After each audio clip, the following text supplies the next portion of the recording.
मूल ज्ञान क्या होता है, आज इस पे विचार करेंगे। क्योंकि इस दुनिया में जितना भी ज्ञान है वो दो प्रकार का ज्ञान है, एक पवित्र ज्ञान है और एक मूल ज्ञान है।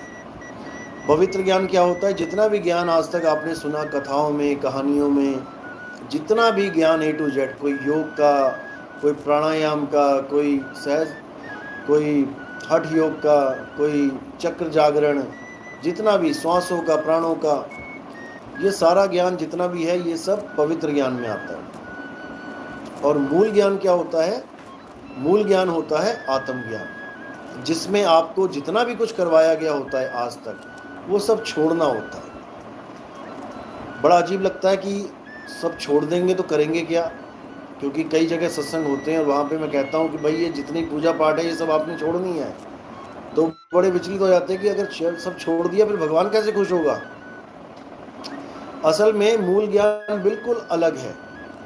मूल ज्ञान का मतलब है कि अपनी आत्मा को जान लेना, ना कि किसी और को जानना। पवित्र ज्ञान में अपने आप का ज्ञान नहीं होता है, बाकी सारी दुनिया को, रूठी हुई दुनिया को बनाने में लगे रहते हैं। किसी का देवी देवता रूठ गया उसको मना रहे हैं, किसी का गुरु रूठ गया उसको मना रहे हैं। लेकिन आत्मज्ञान में ऐसा कुछ नहीं होता, किसी की पूजा नहीं करनी है। आत्मज्ञान में केवल अपने आप को जानना है। जैसे आत्म रक्षा, किसकी रक्षा करेंगे तो आत्म रक्षा कहलाएगी? खुद की। आत्म हत्या, किसकी हत्या करें जो आत्महत्या कहलाए? खुद की। आत्म कथा, किसकी कथा लिखनी पड़ेगी? खुद की।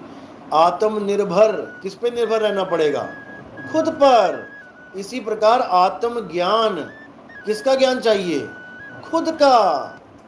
इसी को बोला कबीर साहब ने, आपने आत्म ज्ञान बिना नर भटके, कभी काबा कभी काशी। तो काबा किसके लिए बोला? मुसलमानों के लिए, कि सब काबा भाग रहे हैं। 3-3 महीना पैदल चलना पड़ता था पहले, और भी ज़्यादा जब अफगानिस्तान होके जाते थे। अब फ्लाइटों में भाग रहे हैं। कभी काबा कभी काशी। काशी में कौन जा रहा है? अपने हिंदू भाई। अब उस समय मेन हिंदू और मुसलमानी धर्म था। अगर उस समय और कोई धर्म होता, सिखों का होता, तो सिखों के लिए क्या बोल देते? वो कहाँ जा रहे हैं? अमृतसर। कहने का मतलब उन्होंने ये बताया कि अपनी अपनी धार्मिक जो जगहें हैं वहाँ पर लोग भगवान को ढूंढने जा रहे हैं, लेकिन जहाँ परमात्मा रहता है वहाँ कोई ढूंढ नहीं रहा।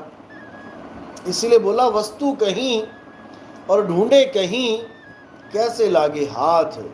गुप्त वस्तु तब मिले, भेदी लीजिए साथ। भेदी लीना साथ में, दीनी वस्तु लखाए। कोट जन्म का पंथ था, पल में पहुंचा जाए। यानी कि दूध में घी छुपा हुआ है, लेकिन दूध को कोई बताने वाला नहीं मिल रहा कि तेरा घी तुझ में छुपा है। इसलिए दूध बेचारा गली गली गली भटक रहा है। कभी गली नंबर 4 में भटकता है, कभी 5 में भटकता है, कभी 7 में भटकता है, लेकिन उसको घी मिलने वाला नहीं। घी मिलने वाला क्यों नहीं?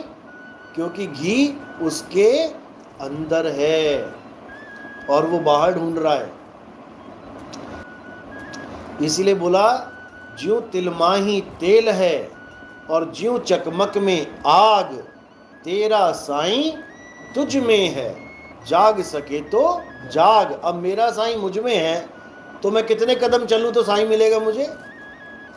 एक भी कदम चलने की जरूरत नहीं पड़ेगी। ना कहीं आना और ना कहीं जाना, आपे में आप समाना। जब कछुआ चल रहा था तो चल रहा था मस्ती में। अब जैसे ही सामने शेर आ गया या बाघ आ गया या कोई और आ गया तो कछुआ कहाँ भागे बचने के लिए? कौन से पेड़ पे चढ़े, कौन सी धरती खोद के घुसे, कौन सी गुफा में छुपे? वो क्या करता है? वो जहां पर होता है वहीं छुप जाता है, अपने अंदर ही। अपने ही अंदर छुप जाना है आपने। जब आपकी मौत आएगी तब आपने क्या करना है? अपने अंदर छुप जाना है। अगर तुम नहीं छुप पाए तो तुम्हारा कान पकड़ के ले जाएंगे जमदूत। मरने वाले बंदे देखे ना, वो नाम लेते हैं, फलाना आ गया लेने, फलाना आ गया। जिसने गुरु धारण किया होता है वो फलाना, फिर गुरु का चेहरा लेके आ जाता है। फिर फलाना नहीं बोलता बंदा, फिर कहता गुरुजी आ गया, जबकि वो फलाना ही होता है, बस गुरु का रूप धारण करके आ जाता है। वही काल भगवान है, वही जमदूत हैं जो निगुरे होते हैं, उनको लेने के लिए कोई रिश्तेदार आ गया, कोई मरी हुई मासी आ गई, कोई मरा हुआ चाचा आ गया। और जिसने गुरु धारण कर रखा है उसने सारी उम्र ये आस लगाई कि मेरा गुरु मुझे लेने आएगा, लेने आएगा, लेने आएगा, ले आ गया, लेने आ गया, लेकिन वो गुरु नहीं है, वो भी काल भगवान ही है, क्योंकि गुरु देह है ही नहीं, ये काया गुरु है ही नहीं। कौन है काया?